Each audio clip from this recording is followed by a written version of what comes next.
My name is Vanessa Clark. Before you scroll, before you judge, give me 30 seconds, because this story is not entertainment. It is survival. Few believe. No woman should be afraid. In her own home. Hit like now. Subscribe to this channel. Stay with me. I am 52 years old. I live in the United States. And last night, my husband hit me. This morning, I sat at my dining table with a split lip and a bruise burning across my face. The coffee was cold. My hands were steady. That scared me, because steady hands meant something had changed. Hours earlier, I stood barefoot in the kitchen. The clock said 11:48 p.m. Terrence smelled like whiskey. He asked a question. That was not a question. I answered wrong. His hand moved fast. The sound was louder than the pain. Skin on skin. The world tilted. I tasted blood. I did not scream. I did not cry. I went still, because stillness had kept me alive before. He looked annoyed. Not sorry, like I broke a rule. I apologized. For what? I still do not know. When he turned away, I stared at the refrigerator door. Grocery lists. Old magnets. Normal life. That was the strangest part. How normal everything looked. While I felt unsafe. By morning, sunlight filled the house. The walls said nothing. The house said nothing. I touched my face. Swollen. Tender. Real. I stood at the mirror. The woman staring back looked older.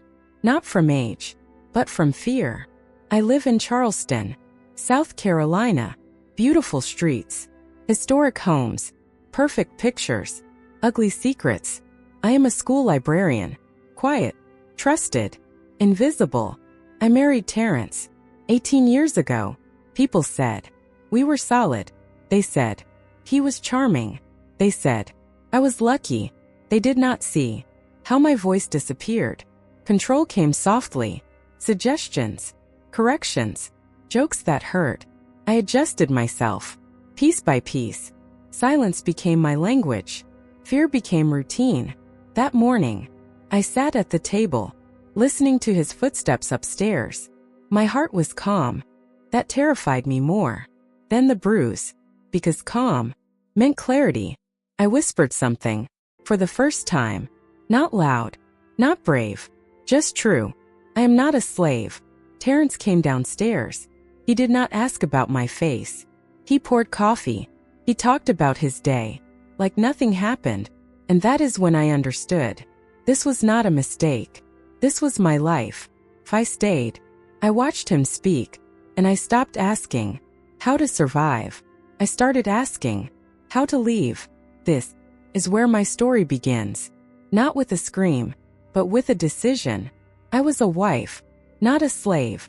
Not yet. People think leaving is one decision. It is not. It is 1,000 quiet decisions, stacked on top of fear. Terrence talked. I nodded. That was our routine. He believed. My silence meant surrender. He believed. Time would erase bruises. I washed the dishes slowly. Water running. Plate after plate. Every sound felt loud. My lip throbbed. With each heartbeat, I wondered how many women were standing like this right now, in kitchens, in bathrooms, in bedrooms, pretending. Terrence left for work. The door closed. The house exhaled. I sat on the floor, not crying, just breathing. I pressed my back against the cabinet. Cold wood. Solid. I needed something solid. My phone lay on the counter. I stared at it, not knowing who to call. Abuse teaches you to doubt yourself, to minimize pain, to explain bruises away. I told myself it was not that bad. I told myself others had it worse. I told myself I was overreacting. Then I touched my face again, and the truth burned. This was not love. This was control. I walked to the bedroom, opened the closet. His clothes took up most of the space. Mine were pushed aside. That felt symbolic. I sat on the edge of the bed. Memories flooded in. Our wedding day. My white dress. His promises. Forever. Protection. Respect. I swallowed hard. Those words meant something to me, not to him. I went to the bathroom, turned on the light. The mirror did not lie. Purple spreading, yellow forming, time-stamped pain. I practiced smiles. For work, for neighbors, for strangers. I hated myself for how good I was at it. The doorbell rang. I froze. Fear does that. It trains your body to expect danger. It was a delivery. I signed the screen with shaking fingers.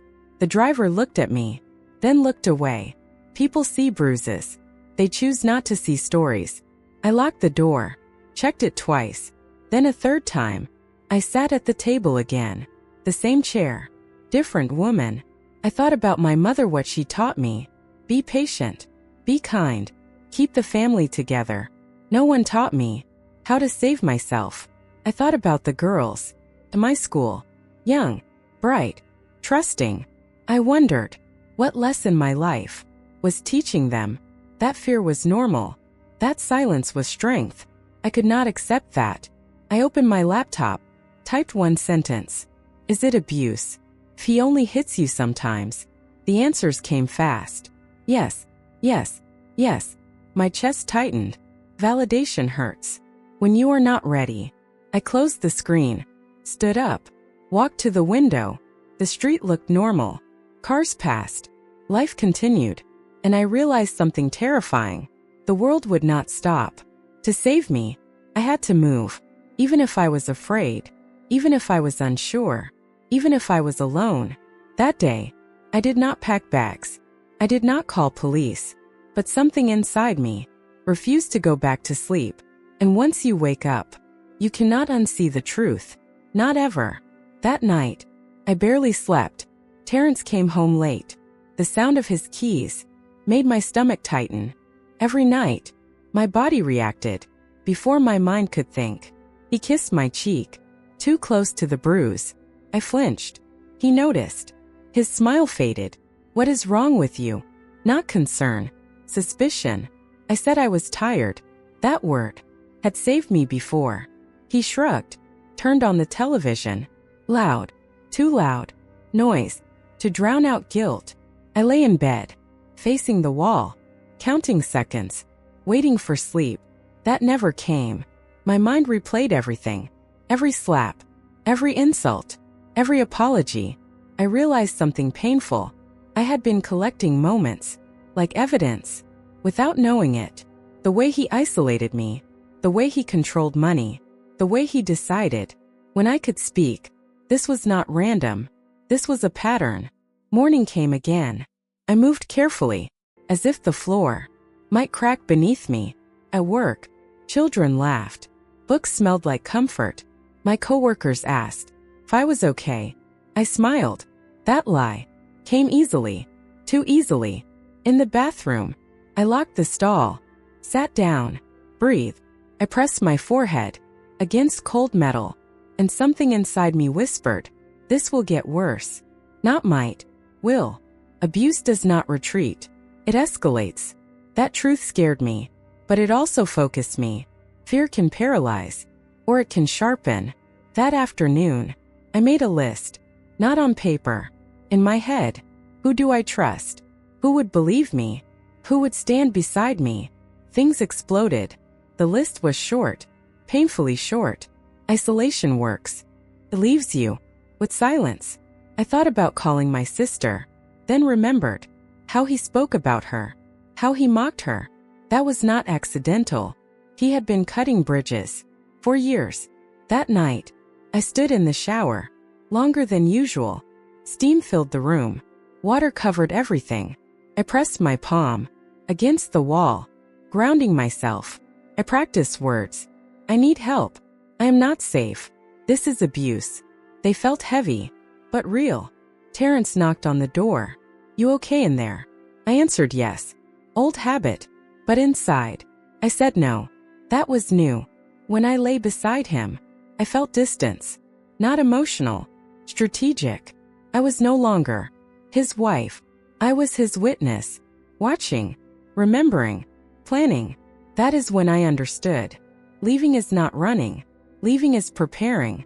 and preparation is power. I started paying attention, not like before, not emotionally, strategically.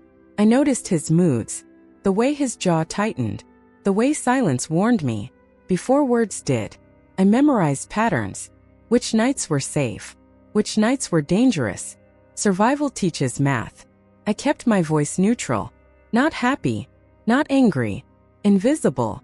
At work, I stayed late, not because of books, because daylight felt safer. The drive home felt like a countdown. 3 lights, 2 turns, 1 breath.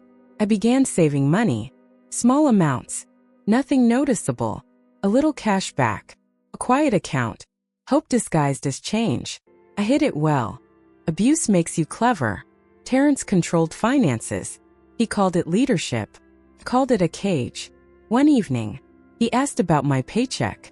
My chest tightened. I answered carefully, truth shaped to survive. He nodded, moved on. I exhaled. That night, he drank more. The house felt tense, like it was waiting. He criticized dinner, then my job, then my silence. I did not react. That angered him more. Control hates calm. His voice rose. My heart stayed steady.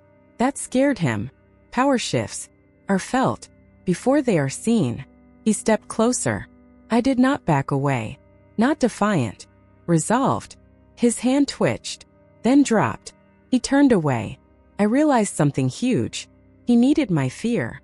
Without it, he was smaller. Later, alone in the bathroom, I locked the door, sat on the floor, not shaking, thinking. Fear had ruled me.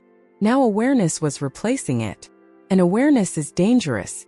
To abusers, I opened my phone, deleted nothing, saved everything. Dates, words, moments. My memory became a vault.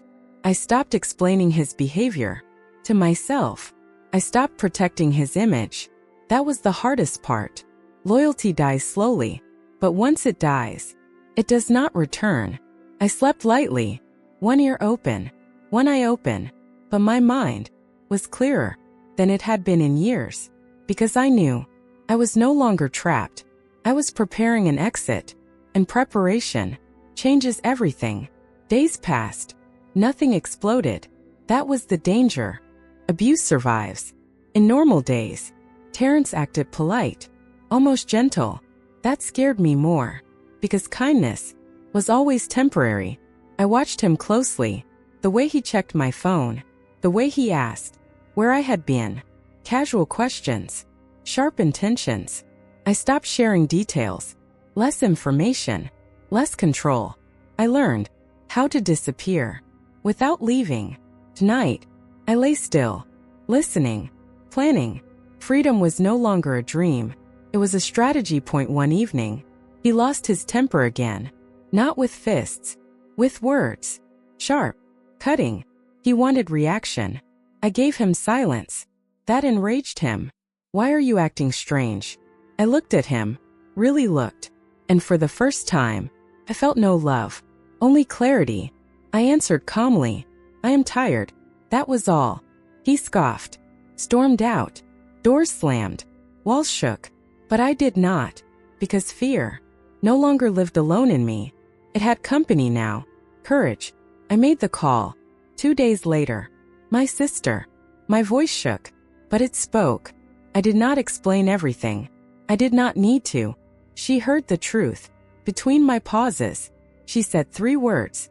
Come stay here. I cried then, not from weakness, from relief. That night, I packed slowly, only essentials, documents, clothes, evidence. I left memories behind. Some doors must close forever. The morning I left, Terrence was asleep, peaceful, unaware. I stood in the doorway, not angry, done. I whispered goodbye to the woman I used to be. Then I walked out. No note, no explanation. Freedom owes no apology. The days after were terrifying, lonely, quiet, but safe. I filed reports. I told the truth, every detail. My voice cracked, but it did not stop. Terrence tried calling, texting, threatening, then begging. I did not respond. Silence was mine now. Today, my life is smaller, but it is mine.